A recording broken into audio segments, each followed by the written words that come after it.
Comment se fait-il que Benjamin soit entré dans ta vie et que tu aies fait ce projet qui me semble un des rares films que j'ai vus de façon une manière très intime d'entrer dans l'œuvre d'un philosophe. Oui. Donc c'est un mystère pour moi à la fois pourquoi Benjamin et un tel film qui demande tellement d'intimité avec une œuvre, plus que, je dirais, de volonté d'explication. Simplement, tu es entré dans l'image, tu es entré dans l'œuvre de Benjamin comme Benjamin entre dans les images. Hein, c'est ce qu'il raconte quand il parle des enfants qui ne lisent pas des images, mais qui entrent dans les images. Donc ils ne voient pas des objets, mais qui se promènent dans l'image. Donc tu as fait un peu la même chose avec l'œuvre de Benjamin, avec la vie de Benjamin. Tu es entré dedans et tu t'es promené dedans. Donc ma question en fait et mon interrogation, c'est comment se fait-il que ce soit Benjamin et pas un autre qui ait suscité un tel désir de cinéma?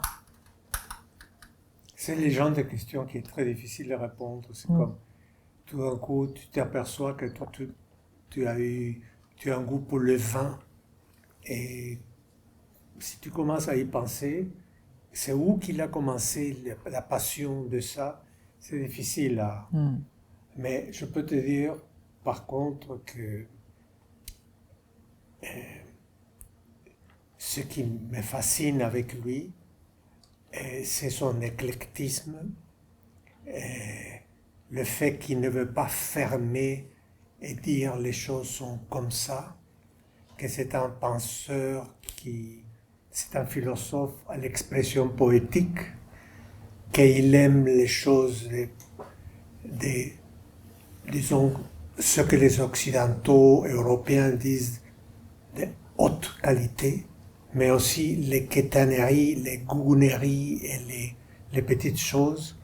Et moi, comme je viens du Pérou, je suis influencé par ma culture de base, qui est seulement 5% des gens au Pérou sont blancs, il y a 62 ethnies, et une des choses qui est constamment fascinante dans cette culture est qu'on mélange constamment le sacré et le profane.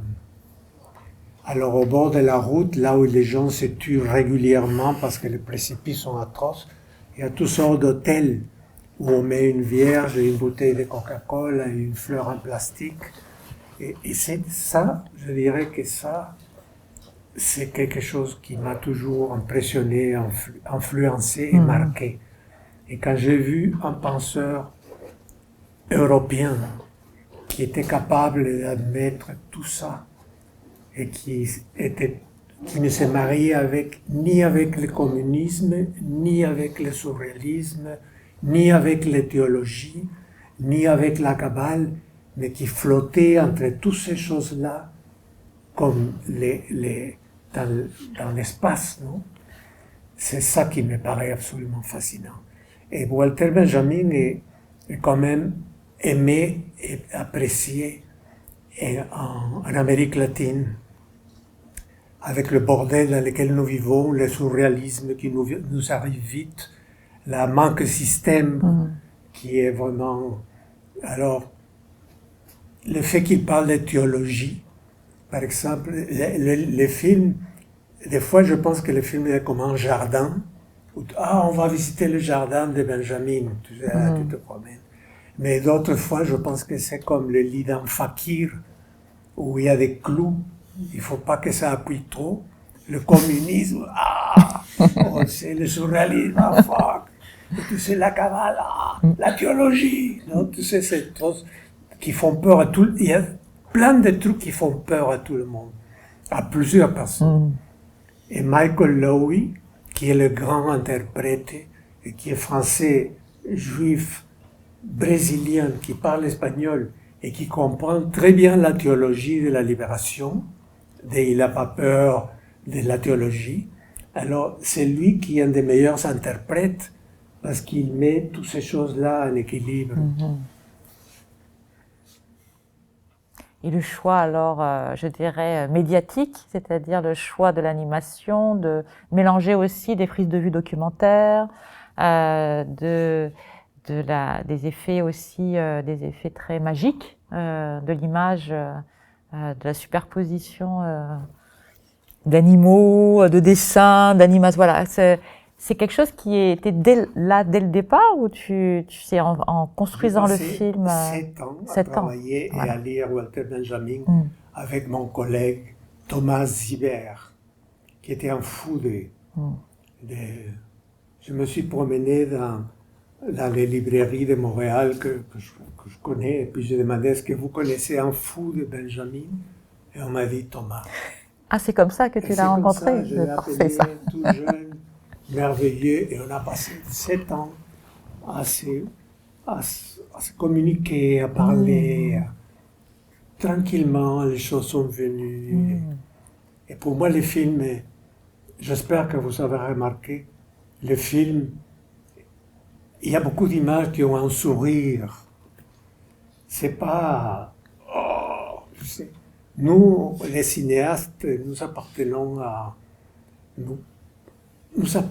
je dis, à un métier qui est un métier bâtard, mélangé, opportuniste, fait de l'argent et de la mode. Alors, Benjamin se prête merveilleusement pour ça. Son livre, Les passages de Paris, c'est 80% de citations d'autres gens. C'est ça qui est fascinant. Donc ici, je cite tout ce que j'ai compris de lui, parce qu'il est difficile à suivre. J'ai pas lu, j'ai relu. J'ai relu. Beaucoup. Mais c'était passionnant. Et tu as choisi aussi, en fait.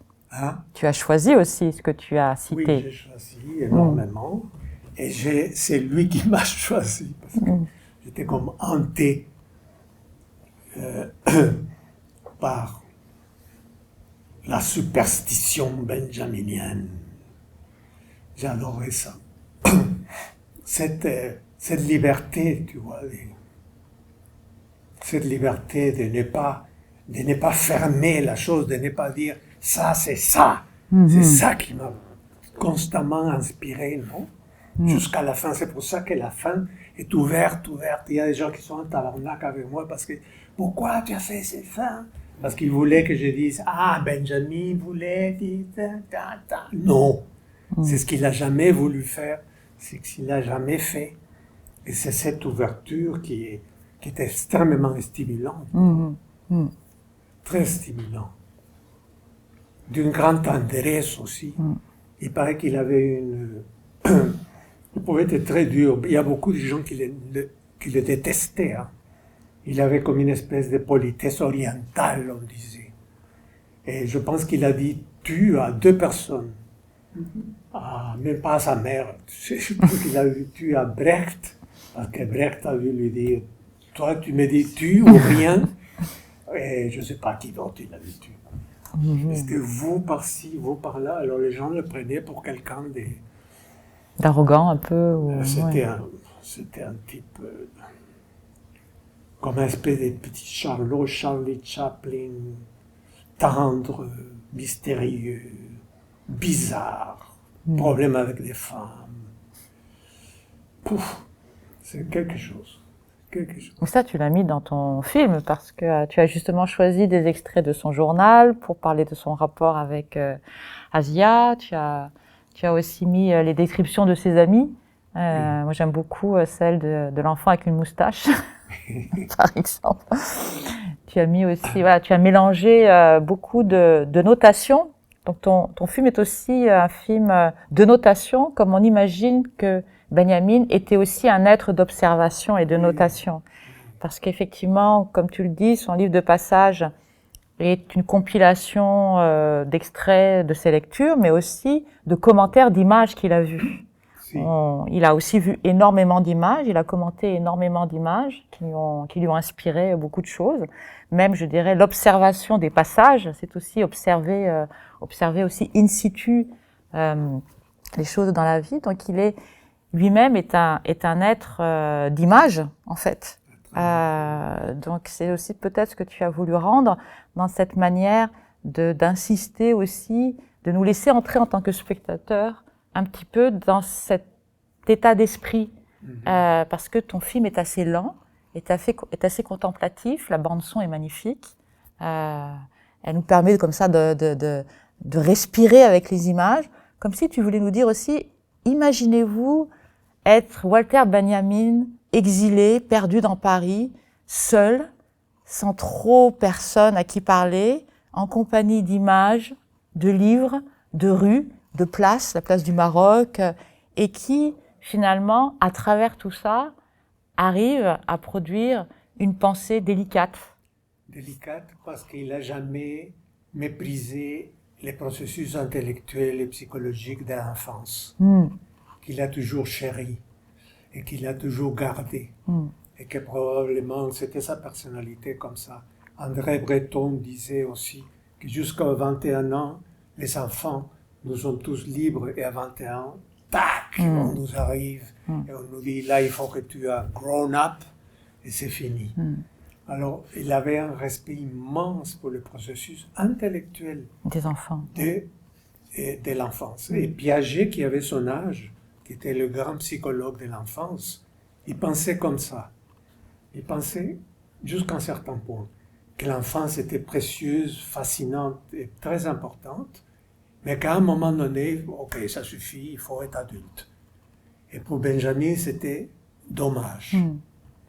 Et c'est ça qu'on garde dans ses écrits et dans sa façon d'être. C'était comme ça qu'il était construit. D'ailleurs, tu as retenu une citation magnifique. Il dit de l'enfance, je me rappelle plus très bien, mais il dit quand on devient adulte, on peut marcher, mais on ne peut plus apprendre à marcher. C'est quand même magnifique. C'est-à-dire qu'effectivement, le processus intellectuel qui est de toujours être en situation d'apprentissage. Oui. Et donc de jamais tenir les choses pour acquises et de toujours essayer de redécouvrir une chose sous un autre angle, de réapprendre à marcher, même quand on a cru faire le tour de la question, ce que tu disais, il ne se décide pas, il n'a pas une pensée radicale, c'est un peu ça, il faut toujours apprendre à marcher, il faut toujours se remettre en situation d'apprendre à marcher. Toujours. Il adorait se perdre dans les villes, il était nul dans le sens d'orientation. Je pense qu'on avait dit que Trotsky était un idiot géographique. Je pense que lui aussi, il était pas mal idiot géographique, il aimait se perdre. Et il était constamment dans les vapes, quoi, de son imagination. Ah oui, ça a été vraiment... Je suis très content que le film soit passé aujourd'hui, parce que la deuxième fois dans lequel, depuis 5-6 ans, tout le monde a peur, c'est un philosophe, ouais, c'est bizarre, c'est un film, il n'y a pas de fin, il n'y a pas de conclusion. What the hell is this about? Alors, être accueilli par vous, et que vous ayez resté, que vous soyez encore là, ça me fait vraiment plaisir. Et tu sais que, en plus, on a eu une alerte au feu, une vraie alerte au feu, à 5h de l'après-midi. Et donc, ceux qui sont là, ils sont passés à travers l'alerte, ils sont restés après l'alerte. Donc, il y a vraiment un beau public. Mais c'est vrai que c'est un film qui ne cherche pas à expliquer, je dirais, la pensée de Benjamin, qui ne cherche pas à nous l'expliquer au sens, ben voilà pourquoi il pense ça, etc. C'est un film qui nous rend curieux de sa pensée. C'est ça. Et on a envie d'aller y voir de plus près, en fait, en regardant ce film. Chaque idée, chaque élément vient de Benjamin. La moindre petite chose. Par exemple, la blague au début de la peluche sur la tour Eiffel, ça vient du fait qu'il parle de la commodité, parce que le côté politique de Benjamin aussi était formidable, c'est extraordinaire, très vivant et très important pour aujourd'hui aussi. Alors, ça vient des petites pantoufles avec les peluches, qui est le symbole du confort petit bourgeois. Alors quand j'ai lu ça, et toutes les idées viennent de lui. Il n'y en a pas une qui ne vient pas de lui. Oui, les animaux que tu utilises, Par exemple, les livres d'animation, c'est la folie aussi que nous avons vécue. Hein? Parce que lui, il était en 1925 à Moscou. D'ailleurs, je suis allé à Moscou. Et heureusement que j'avais un très bon producteur, c'était moi. Parce que normalement, on dit, tu veux aller à Moscou? Oui, pourquoi faire pour filmer les jouets? Où? Je ne sais pas où ils sont. Tu n'y vas pas. Ah, tu ne sais pas où ils sont? Bon, vas-y. C'est pas très cher de voyager seul. Hein. Je dois dire qu'on gonfle trop l'idée qu'on voudra voyager, c'est pas très difficile. Mais je me suis déjà perdu. Pourquoi? Les jouets. Je sais pas. J'ai oublié ce que je voulais dire. Que tu es allé à Moscou pour filmer les jouets. Oui, j'ai réussi. C'était pas à Moscou, c'était dans un musée de jouets qui reste loin, loin, loin. Et les madames de l'époque pré-communiste qui travaillaient là-dedans, j'étais tellement content de voir arriver quelqu'un qui était intéressé par les jouets. Et c'était comme, je s'est levé, il m'a monté tous les marionnettes, c'est absolument merveilleux. Ça aussi, j'ai découvert grâce à toi. Je ne savais pas qu'il avait une passion. Parce que dans les extraits du journal que tu mets dans le film, on le voit, ça. On voit, il va au musée, il retourne au musée, il veut y aller une troisième fois, mais c'est fermé. Enfin, en fait, j'avais pas compris que c'était... Est-ce que tu as lu son journal de Non, Moscou? non, c'est pour ça. C'est grâce à toi. C'est les mots abstraits de toutes ces choses. Et il tripe, là, il cherche tout le temps à manger des gâteries et aller au musée des jouets. C'est comme une obsession, c'était super. Mais il était fou, hein, parce que lui, il s'est ramassé avec cette femme qui était la secrétaire de Brecht, qui était une névrotique pas à peu près, et qui a rendu folle sa fille, et qui est allée se marier. Elle allait se marier avec l'autre type, et c'est là où il est allé se placer, Benjamin. Et des fois, il restait même dans l'appartement du chum de sa blonde. Il aimait les choses compliquées. Ça, c'est tout dans le journal? Tout dans le journal. Ok. Ah non, non. Donc l'animation, c'est en fait l'idée d'aller chercher des images que tu as trouvées même dans l'écriture de Benjamin. C'est ça. Les images des animaux qui sont... Oui. Je suis allé à McGill, à la librairie McGill, et j'ai dit, avez-vous des livres imprimés à Moscou avant 1925 pour enfants? Parce que Benjamin aurait pu le voir. Alors, ils m'ont sorti des livres faits, imprimés à Moscou, que nous avons photographiés et animés. C'est-à-dire, même Benjamin aurait pu voir ces illustrations, puisqu'il aimait et il respectait et tout ce qui était pour les enfants. Peut-être il aurait pu le voir. Et il s'intéressait aux images en plus. Donc, oui, aux images. Puisque quand tu parles de la librairie, de la bibliothèque nationale où il fait ses recherches, qu'il ne veut pas quitter, c'est aussi l'endroit où il consulte énormément d'images, des estampes. Il est allé aussi à l'endroit où il y avait des estampes sur le 19e siècle et qui lui a permis aussi de... Je veux que tu me prêtes les livres. Ouais, je l'ai bien lu. Il est très bon. Donc oui, il y a cette fascination pour les images aussi que tu as bien rendue justement parce que tu as choisi, tu l'as pris au mot en quelque sorte, et tu as transformé aussi ton film en expérience en création animée, donc avec les marionnettes, avec les animations de dessins, avec. On a travaillé avec 4 animateurs différents. Pour ne pas donner une unité, pour que ça soit bâtard, hybride, mongrel, pour que ça soit dissocié, pour constamment briser ce désir d'unicité, d'univocité. C'est juste l'autorité d'une personne il parle sans autorité, il cherche. Et ça, pour moi, c'était vraiment très, très important. Très, très important. Et en ton mineur, et les animations font relaxer tout le monde, tu vois. C'est pas la philosophie ou les mathématiques. Je suis pas philosophe, je suis cinéaste, donc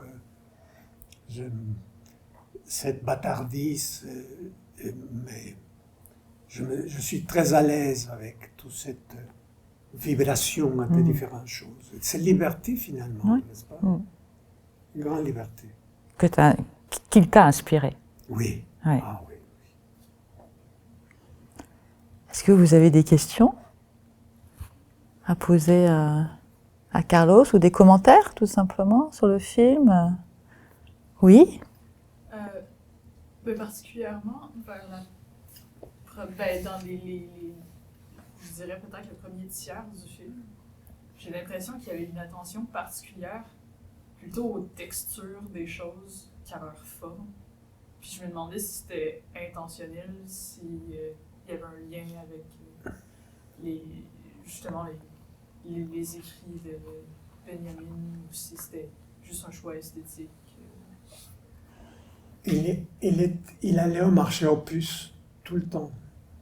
Il cherchait des petites gougouneries, la Bible écrite en granderie et ce genre de trucs que les grands penseurs ne portent pas attention. Alors tout ce qui était la matière, tu sais, j'ai vécu en Europe quelques années, puis de Paris, ce que j'aimais le plus, c'était les caniveaux. Et quand les gens nettoyaient les caniveaux, pour moi, c'est ça que j'aimais le plus. Et il y a un caniveau dans le film. Et je l'imagine, j'ose croire que lui aussi, il aimait les caniveaux. Et toute cette petite texture, et toute cette matière, non? Tout ce qui est négligé parce que ce n'est pas sublime, haut, supérieur, canonisé, tout ça. J'avais le sentiment que lui, il portait beaucoup d'attention. Et c'est une attention politique aussi, n'est-ce pas? Et c'est ça qui est le fun avec lui, c'est que c'est un poète, c'est un penseur, et il a une pensée politique, mais qu'elle n'est pas séparée de tout le reste, non? Alors, c'est tellement de choses qui sont attrayantes pour un cinéaste latino-américain qui vit au Québec, je ne sais pas. Mais ce sentiment, cette situation d'exil aussi, peut faire que tu es beaucoup plus sensible à des choses de ton environnement, qui sont des choses qui passent dans une situation de confort ou de familiarité un peu inaperçues. Donc effectivement, les questions de matière, les questions de texture, les objets, les choses qui sont du quotidien et qui pourtant deviennent prennent une place beaucoup plus importante quand tu es en déplacement, parce que ça n'était pas ton quotidien. Ou en tout cas, c'est quelque chose qui est le quotidien d'un autre, mais que toi tu remarques à sa place, parce que justement tu es en déplacement. Et c'est très bien aussi dans ton film que tu nous montres aussi cet exil. Moi, j'ai beaucoup aimé la scansion aussi des appartements, pour nous parler aussi de la précarité de sa vie aussi, évidemment, parce qu'il... Heureusement que tu as vu ça, parce que des gens qui fétichisent Paris, ils disent « Ah, Paris, Paris, Paris ». Non, mais évidemment, là, les appartements que j'ai pu filmer sont rénovés, non? Mais je voulais passer cette précarité, une instabilité, et pas mal de gens n'ont pas compris ça comme ça. Ben, il y a aussi parce que aujourd'hui, on pense que hôtel, c'est le grand luxe de vivre à l'hôtel. Ça n'existe plus des hôtels, justement, c'est-à-dire ces lieux où les gens les plus pauvres allaient pour louer une chambre, pour louer au mois, la semaine. Et c'était en fait la manière la moins chère de se loger à Paris. Alors qu'aujourd'hui, se loger à l'hôtel, c'est la manière peut-être la plus chère de se loger à Paris. Donc, les gens n'ont pas forcément aujourd'hui la présence d'esprit que dans les années 30, c'était vraiment c'était ce qui existait avant d'être sans abri ou presque. Enfin, c'est vraiment le dernier stade avant d'être sans abri. Donc c'est pas. Alors bien sûr, il était aidé. Peut-être on peut raconter. Il était aidé. Il publiait quand même régulièrement dans les journaux. Donc il avait un peu des revenus de ça. Mais il était surtout aidé par ses amis, Adorno, Camus, Hannah Arendt, qui lui donnaient un petit revenu pour qu'il survive. Donc il avait vraiment une précarité très grande parce qu'il n'avait pas de poste. Il n'était pas, bien sûr, non seulement il était en exil politique, il était en exil aussi du fait de la persécution des Juifs, il était aussi en exil institutionnel parce que il n'a pas de poste de professeur ou de. Non, il était trop bizarre. Ouais. Même s'il avait essayé d'en avoir à travers ses amis. Mais sa thèse qu'il a présentée là, c'est la seule chose que je n'ai pas compris. En tout cas, j'ai essayé 10 fois dans les 3 langues que je lis. À chaque fois que j'essaie de lire, je suis vaincu. Je ne comprends rien. S'il y a d'autres commentaires, Hassan, et puis peut-être. J'ai 2 questions.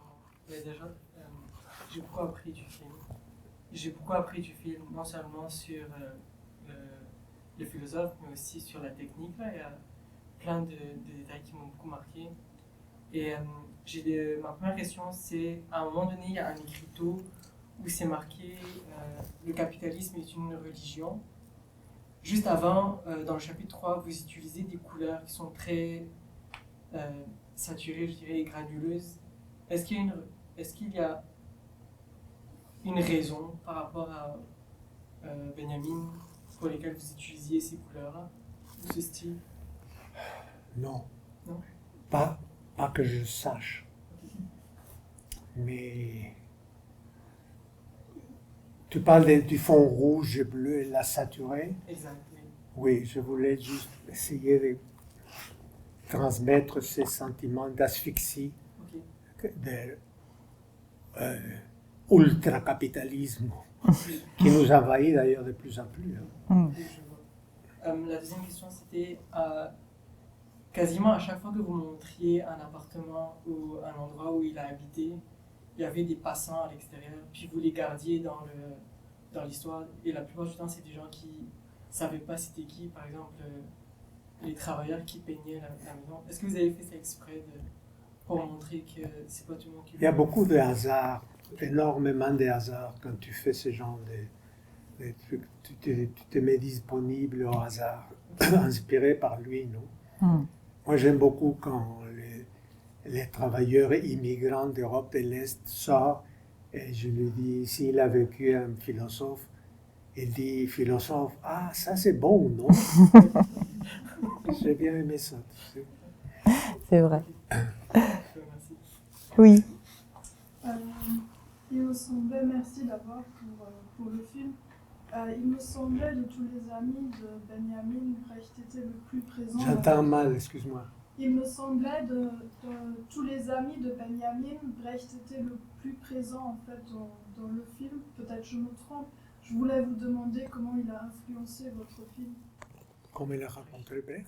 Non, comment le Brecht a influencé c'est votre film pour qu'il soit si présent dans le film. Pourquoi lui donner cette importance-là? Et est-ce que vous-même, vous avez été inspiré par Brecht? C'est ça pour le film, à peu près? Brecht est un peu emmerdant avec son truc politique et tout ça, mais en même temps, il est vraiment catégorique. J'aime bien ce truc. Et Benjamin le respectait énormément. Et donc, sa poésie, son engagement, son théâtre de Brecht était très formateur pour le XXe siècle, pour les arts et la politique. Et la scène avec les enfants, les jeunes autour de la... C'était tout à fait par hasard. J'étais là, j'allais filmer les statues, et il y avait des jeunes Italiens qui tripaient avec Brecht. Et je trouvais ça une autre belle coïncidence, oui. meilleur courage et toutes ces valeurs. C'est-à-dire, toutes les idées politiques que j'ai dans ma tête, j'en ai pas une seule qui est originale à moi. J'ai été formé, influencé par le communisme, par le socialisme, par le féminisme, par l'écologisme, par tous les ismes que tu veux. Allez hop, on vient. Ils ont formé ma génération. Alors Brecht il dit quelque chose de fondamental dans ce truc d'être anti-idéologie est devenu une idéologie aussi. Tout le monde dit c'est idéologique, comme si idéologique était... Aux États-Unis, maintenant, tout le monde utilise le mot politique comme si c'était une insulte. C'est une grande distress de tous les côtés. Ah, ça c'est politique. C'est des mots qui s'évaporent, qui se détruisent devant tes propres yeux, non? Le mot surréalisme aux États-Unis, surreal. C'est tellement plus le surréalisme que juste un truc bizarre. Le féminisme, toutes ces choses-là sont des grandes leçons pour nous tous les citoyens. Et moi, je viens d'une génération perméable à toutes ces choses-là. Je continue à l'être. Dans le film, tu mets une place grande aussi à la pensée anticoloniale de Benjamin. J'ai pensé que peut-être aussi c'était un rapport avec ton passé, avec ton enfance, avec ton adolescence, avec ta formation intellectuelle aussi au Pérou. Parce que la critique qu'il fait de ce livre de Bartolomé Las Casas, c'est d'une acuité politique et sociale extraordinaire. Et d'ailleurs, tu sais que je pense qu'il avait 18 ans, il était déjà en train d'étudier la langue aztèque à Berlin. Et ne pas oublier que c'est le premier à avoir traduit Proust en allemand. C'était pas très bon la traduction, mais c'est quand même le premier à l'avoir essayé. Hein? How do you know? Est-ce qu'il y a d'autres... Alors, Annette est fascinant. Oui. Est-ce qu'il y a d'autres commentaires, d'autres questions? Ah oui. Bonjour déjà et merci pour le film, c'était vraiment incroyable. Mais j'ai une petite question un peu plus intime sur Benjamin du coup. Comment il dealait concrètement avec sa solitude? Parce que j'ai l'impression que parfois c'est à la fois un état de bien-être pour lui quand il est seul dans son bureau, avec cette animation qui est vraiment réconfortante, même pour l'audience, pour le public, c'est très réconfortant de le voir enfin seul avec ses pensées et à l'aise avec sa solitude. Mais à la fois, parfois, il a l'air vraiment malheureux de se retrouver dans cette position-là, comme quand il est dans la rue entouré de tous ces êtres dont il ne connaît pas l'existence finalement. Et moi, je me demandais où il trouvait tout cet équilibre dans cette solitude-là. Est-ce que c'était quelque chose de central dans sa philosophie? Il ne trouvait pas d'équilibre. Il était malheureux profondément. Ah ouais? Il avait déjà essayé 2 fois de se suicider. Je pense que le seul endroit où il trouvait le confort, c'était parmi les livres. C'est là où c'était déchiré, incompris, pas nécessairement ni aimé ni accepté. Et avec Hitler en trousse, il s'est échappé de 2 mois de l'Allemagne où Hitler a interdit tout le voyage tout de suite après. Il a échappé d'elle. Et donc, c'était un homme déchiré, c'était pas... Non. Et d'où peut-être aussi justement son rapport à l'enfance très intense, j'allais dire aussi, parce qu'il a une communication à la fois avec son enfance, mais avec fois aussi avec l'imaginaire de l'enfance. Et quand je dis imaginaire, c'est quand même le grand théoricien de la fantasmagorie, c'est-à-dire il est allé voir, il est allé lire dans l'architecture du XXe siècle, dans les écrits littéraires, mais aussi dans les objets qui se vendaient dans les marchandises. Il est allé lire les peurs et les angoisses des gens du XIXe siècle. C'est-à-dire que dans les passages, quand il regarde les passages, quand il regarde les becs de gaz, quand il regarde l'architecture, en fait, il est sensible aux affects des gens, mais de gens qu'il ne connaît pas. On parle du 19e siècle, on parle de 1830, 1850. Donc, dans sa grande solitude, et c'est aussi quelqu'un de très attentif, en fait, à ce que les gens pouvaient ressentir. Et il essaie de le lire, non pas à travers des gens qui ne voient pas, mais à travers ce qu'il en reste, c'est-à-dire des architectures, du mobilier, de la poésie, de la littérature, dans n'importe quoi, au marché aux puces.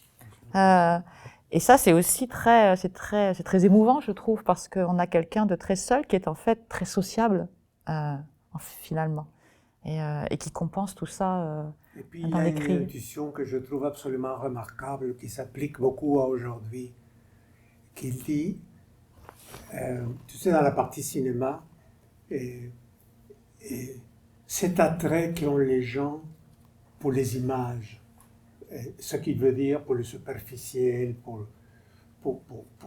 le paraître, n'essaierait-il pas un sombre défi lancé au savoir, aux élites? Et c'est ce qu'on vit aux États-Unis, maintenant par exemple, aujourd'hui. Que les gens ne sont pas intéressés par les idées, ni les gens qui appuient Trump, qui c'est quand même une bonne partie des... Ils veulent juste entendre le ronronnement, le genre de musique qu'ils aiment entendre, pas le sens. Et là, quand les gens applaudissent, que nous avons mis dans le film, c'est cette intuition qu'il y a beaucoup de gens qui se sentent éloignés du pouvoir, du savoir, de la classe et de l'argent. Et leur façon de s'intéresser par la pacotille et par le superficiel, c'est une façon de dire « fuck you, toi qui as tout ». Ça, cette intuition, je trouvais remarquable de sa part. Il a beaucoup d'intuition, en fait. Plein d'intuition. George Steiner dit que c'était le philosophe à la pensée poétique. Et c'est pour ça que dans beaucoup d'universités, dans le département de philosophie, on n'enseigne pas Walter Benjamin à part le truc sur l'image. C'est parce que si l'élève, je l'ai lu ça quelque part, si l'élève fait un examen et le professeur ne sait pas si c'est vrai ou pas que Benjamin a dit ça. Alors on l'a éliminé par demande des philosophes. Il ne faut pas que tu le dises parce que ça veut dire que je ne vais pas leur poser des questions sur Benjamin. Oui. J'adore le côté patchwork très libre du film, puis je pense que je vais retenir beaucoup les images, alors que je trouve que c'est pas évident de comprendre les aphorismes quelquefois de Benjamin.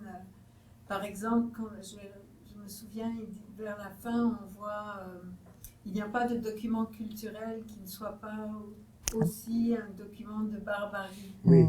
Je ne comprends pas très bien ce qu'il veut dire. Ce qu'il veut dire, c'est que dès qu'une culture s'affirme complète, supérieure, elle exclut énormément. Et c'est au nom de ces déclarations.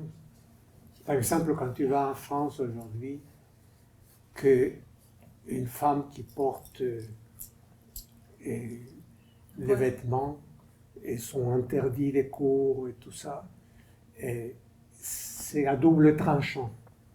C'est une façon de créer, de proclamer la fraternité, la légalité, tout ça, mais en même temps, avec les mêmes outils, on fait des colonies, on fait l'esclavage. Moi, je suis latino-américain, du tiers-monde, et je sais que toi, tu es européenne des racines, donc je ne veux pas te brusquer, mais pour moi, Quand j'étais en Europe, le temps que j'ai vécu, je voyais toutes ces richesses, et tous ces buildings et toutes ces choses. Et je n'ai jamais pu oublier que tout ça s'est construit avec l'argent du tiers-monde, des esclaves. Jamais. À chaque fois qu'il y avait quelque chose, oh, c'est extraordinaire, tout ça, j'ai dit, fuck.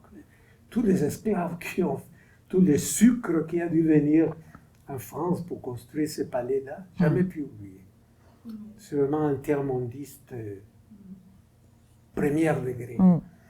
Et je pense que c'est tout document qui proclame, parce qu'ils finissent toujours par proclamer leur supériorité, c'est en même temps un document de barbarie.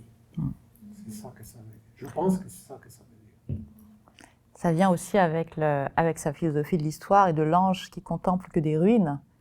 En fait, en reculant et en regardant le passé, il ne voit qu'un amoncellement de ruines, qui est aussi un avancement de civilisation, parce qu'on a, dans cet amoncellement de ruines, il y a aussi de la culture qui s'est bâtie, mais il y a aussi des ruines.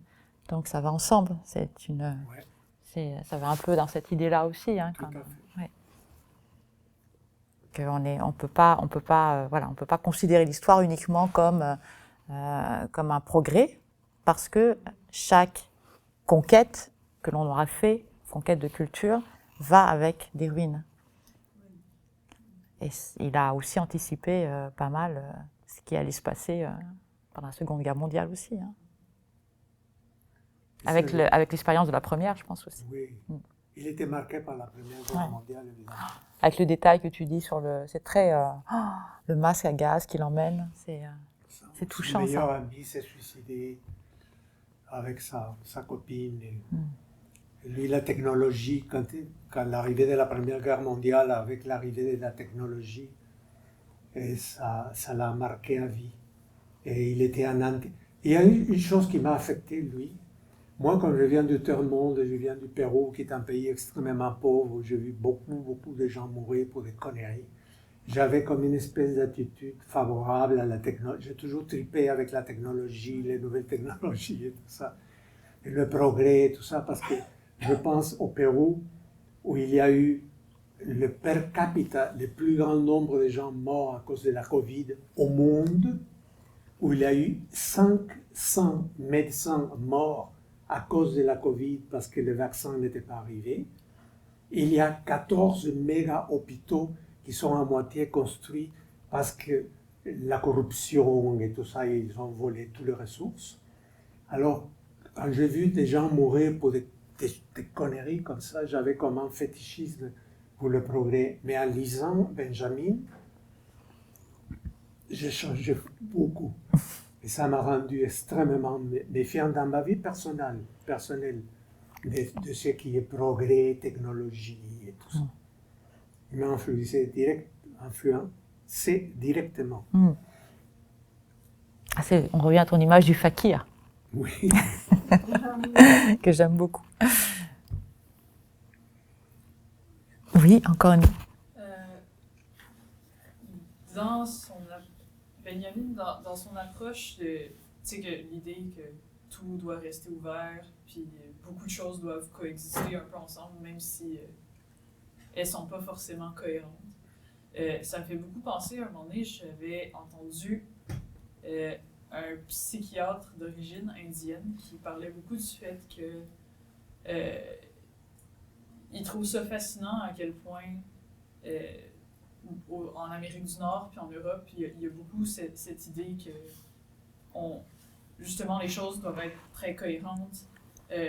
C'est noir ou c'est blanc, ça peut pas être noir et blanc.